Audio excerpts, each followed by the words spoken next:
Assalamualaikum warahmatullahi wabarakatuh. Perkenalkan, nama saya Abimanyu Salasa dengan NIM 1521023. Di sini saya akan menjelaskan sedikit materi berkaitan dengan materi Islam dan HAM, yang mana di sini digunakan untuk memenuhi nilai ulangan akhir semester.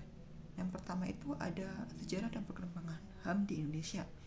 Yang pertama ada perkembangan HAM pada masa Orde Lama, yang mana beberapa di antaranya terdapat problematika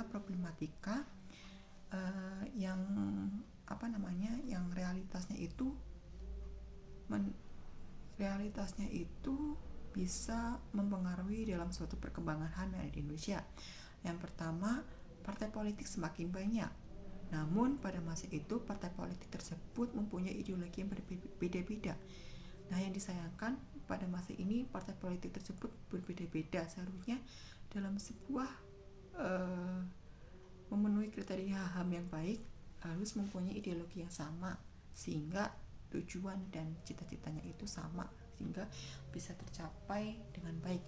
Yang dua, hak pers. Pada periode ini memiliki kebebasan. Ya, pada masa ini hak pers memiliki kebebasan, yang mana tidak tidak terdapat pengekangan dari pemerintah ataupun pihak manapun, sehingga bebaslah untuk menyampaikan pendapat atau informasi yang ada di suatu negaranya tersebut, khususnya adalah negara Indonesia. Yang kedua, pemilihan umum dilaksanakan secara bebas, jujur, dan demokrasi. Nah, dalam hal ini pun masih sama dalam pelaksanaan pemilu di Indonesia pada tahun sekarang dan tahun-tahun sebelumnya juga menerapkan asas yang namanya luber, jurdil, langsung umum, rahasia, jujur dan adil. Nah, maka tak heran pada masa itu juga sudah diterapkan yang namanya pemilu demokrasi yang dilakukan secara jujur, adil, dalam demokrasi yang baik. Selanjutnya ada perkembangan HAM pada masa era Orde Baru. Pada masa ini pemerintah awalnya menolak konsep HAM. Padahal pada masa Orde Baru banyak terjadi pelanggaran HAM. Salah satunya terjadi G30 SPKI. Nah, mungkin teman-teman tahu tentang peristiwa G30 SPKI tersebut ya teman-teman. Tidak usah dijelaskan lagi, mungkin teman sudah pernah menonton bagaimana kekerasan yang dilakukan oleh para PKI yang melakukan kekerasan dan kekejaman, bahkan sampai membunuh para pejuang-pejuang kita. Di sisi lain, sebagian besar masyarakat merasa bahwa HAM itu luas dan terbuka. Ya, memang seharusnya HAM itu memang luas dan terbuka bagi siapapun pada tahun 1993 tersebut. Namun akhirnya dibentuk lembaga mandiri yang bernama Komnas HAM atau Komisi Nasional Hak Asasi Manusia, dan juga mempunyai fungsi salah satunya adalah melaksanakan kajian, perlindungan, penelitian, penyuluhan, pemantauan, investigasi, dan mediasi dalam suatu masalah HAM. Nah, jadi dalam HAM itu kan pasti ada masalah. Nah, maka dibentuklah suatu Komnas HAM atau Komisi Nasional Hak Asasi Manusia. Nah, selanjutnya ada perkembangan perlindungan HAM di Indonesia pada masa era reformasi. Memasuki era reformasi, HAM mengalami perkembangan yang cukup pesat loh. Buktinya adalah lahirnya sebuah TAP MPR nomor 17 garis miring TAP MPR garis miring tahun 1998 tentang HAM.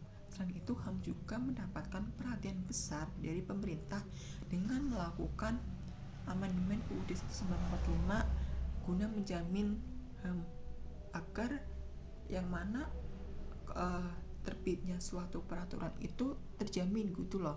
Jadi tidak adanya pelanggaran-pelanggaran yang tak berarti di kemudian hari. Kemudian selanjutnya ada subbab materi tentang landasan HAM dalam Islam. Landasan dasar HAM dalam Islam itu yang pertama adalah dari Al-Quran, yang mana Al-Quran itu adalah sumber dari Tuhan Yang Maha Esa, Allah Subhanahu Wa Taala, yang mana bahwasanya HAM berusulan dengan hak Allah Subhanahu Wa Taala dan juga as-sunnah dan juga maqasid syariah. Yang kemudian tentang maqasid syariah dan korelasinya terhadap HAM itu sendiri bagaimana. Nah, saya akan sedikit menjelaskan bagaimana HAM ketika dikomplikasikan dengan maqasid syariah.